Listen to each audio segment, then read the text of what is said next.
Hi, this is Annette Sullivan from Lavender Thoughts. I'm here today to show you some different techniques using the Brusho Crystal Colour.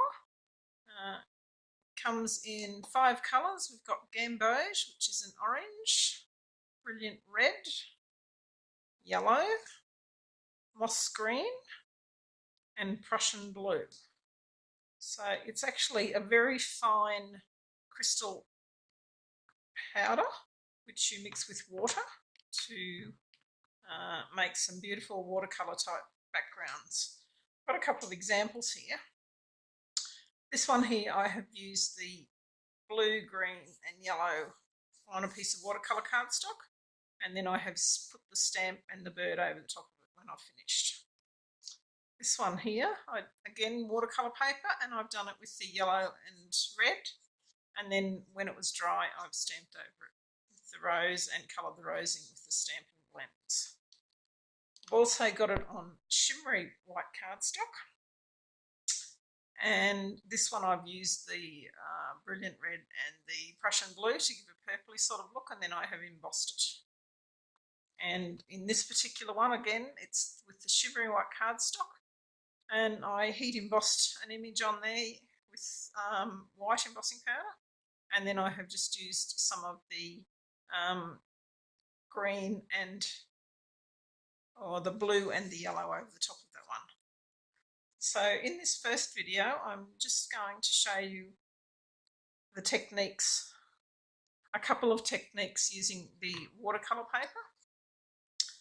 So the first one is just basic watercolour paper. I have got an aqua paint here,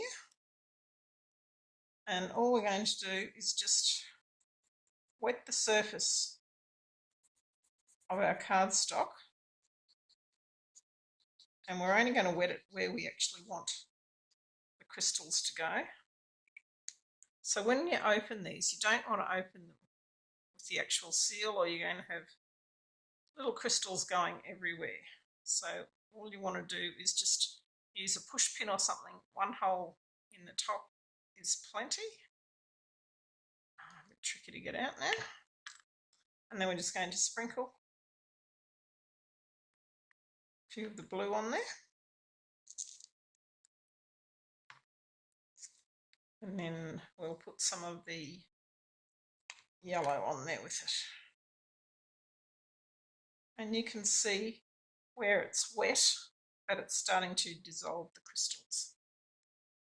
Now what I'm going to do now is just spray a little bit of water over it.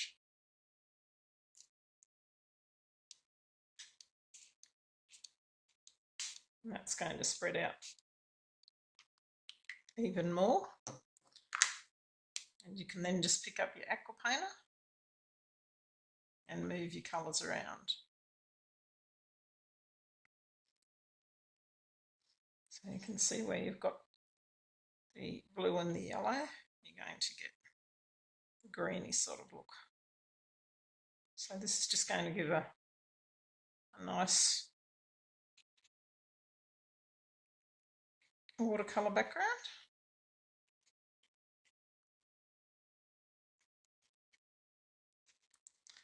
And we're just going to put that aside to dry. Now you can actually dry it with a heat gun, or you can just leave it till it dries naturally. So I will have the finished cards for these up in my blog post, and the link will be down underneath. So you can see we've got little bits of the yellow which are very concentrated there, and the blue coming out the side, and where they've mixed we've got a green sort of look, and that will make a nice little background to put some sort of sentiment or die cut on there. Okay. Now because these crystals have a tendency to travel, it's a good idea not to have any fans or anything, any wind around while you're doing it, or you'll find it at the other end of the house. Okay, so that time we wet the cardstock first. This time we're actually going to sprinkle our crystals on first and then spray it.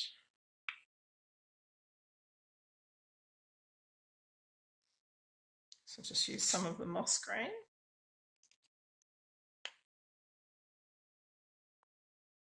A little bit of the red. As you can see, you don't need very much at all to get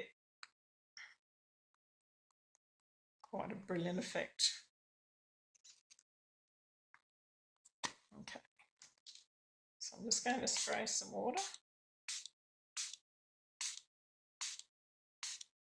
And you can put as much or as little water on as you want, depending on how much you want the colour to spread. And you can just tip it. If you've got too much pooling up, just get a paper towel and hold it down there.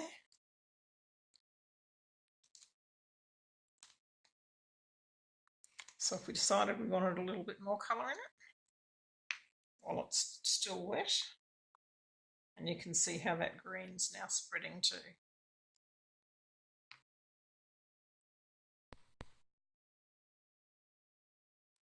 Now you can keep that there in those little pieces like that, or again, we can just spray a little bit more water on it. Good idea to have lots of paper towels or an old cloth handy for this. Okay, so I might just put a little bit more water, spread that green out a bit, and you can see we've still got some of the crystals that are going to stay like that, and that gives it a pretty cool effect as well. So these create very quick backgrounds for your cards. Okay, so we'll just pop them across to dry. Now the third technique I'm going to show you is a embossed resist type technique. And for this particular one, what we're going to do, I have heat embossed some leaves from the Remarkable You set, this leaves here, and I've embossed them in white on some watercolour paper. So what I'm going to do now is I'm just going to sprinkle a little bit of the green onto my acrylic block. And just put a little bit of water with it.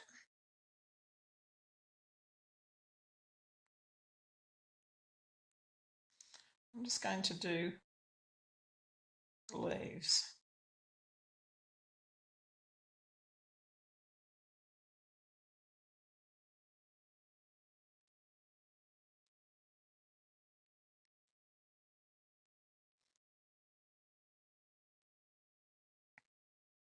So you can see that the white embossing is showing through there.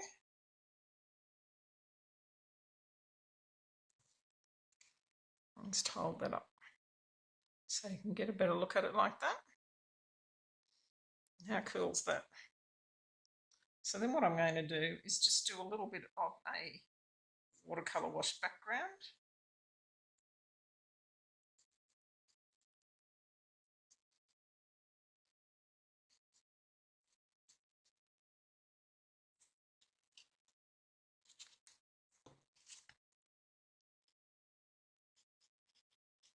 Now I can go over the top of the embossing because the colour is not going to stay on there. It will actually come off because the embossed parts will actually resist colour. Now when you're normally doing your embossed resist, you would sponge your colours on. This is obviously a quicker way of getting a similar sort of effect and getting the watercolour look as well on there. So you can see that I can then go back into my leaves, and they've dried off a little bit, and add more colour to deepen that out. And as you can see, there's none of the colour staying on the actual embossing. Okay, so you can see, and if you let it dry, you can make it darker again, depending on what you intend doing with it. Let's take a little bit more around the edges.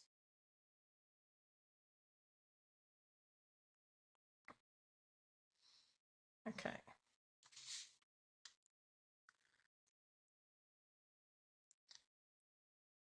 So then for the fourth one, I have embossed this other image, one of the other images from Remarkable View. This time I've embossed it with copper. And what I'm going to do this time is I'm just going to lay down some water in the actual flower so that it's pooling a little bit. And then while it's still wet, we're just going to colour it. Might do it with the yellow that come out well with the copper. So when I spray this, sprinkle this on, it's only going to work or dissolve where there's actual water. So you can see some parts have actually started to dry. I obviously didn't pool quite enough water in there.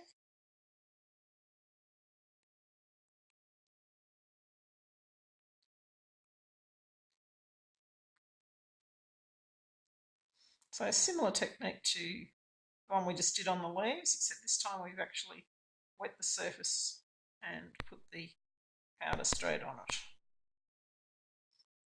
Okay. Now I've got a little bit of my green left from before, so I'm just going to come in and do down in there. And I'm just going to tip that so I get any excess off there, and you can see still little bits that haven't dissolved fully, but that's fine because then you're getting a different sort of effect through there. And what I'm going to do now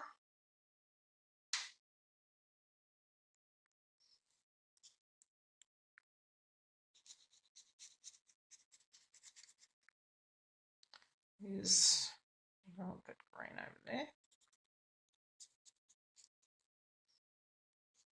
Well, you're probably better off to wait till the other pieces are dry. And you can see that showing up a little bit of yellow, so there must have been some little drops of the powder still on there.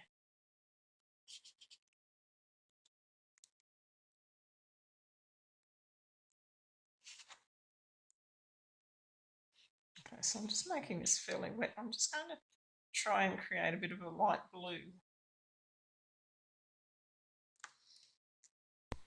wash for the background here. So I don't want to put too much on because it can get quite dark that way. And again, we can just move it around.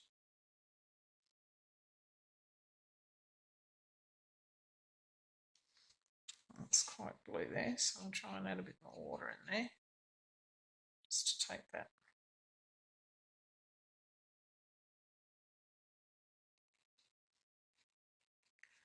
As you can see, it's probably easier to do small areas at a time because the water is going to really soak into the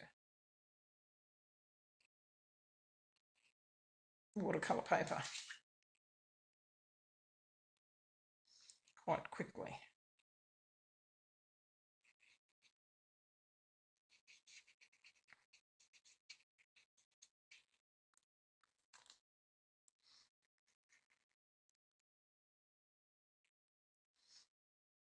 As you can see, where I haven't got it wet, it's not going to colour, it's just going to stay.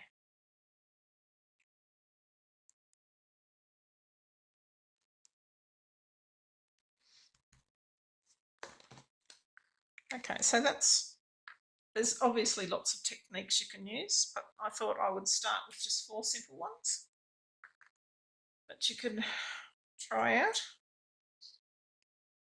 So first of all, we wet the paper and then sprinkled on some of the colour and then sprayed it with the aqua painter a little bit more.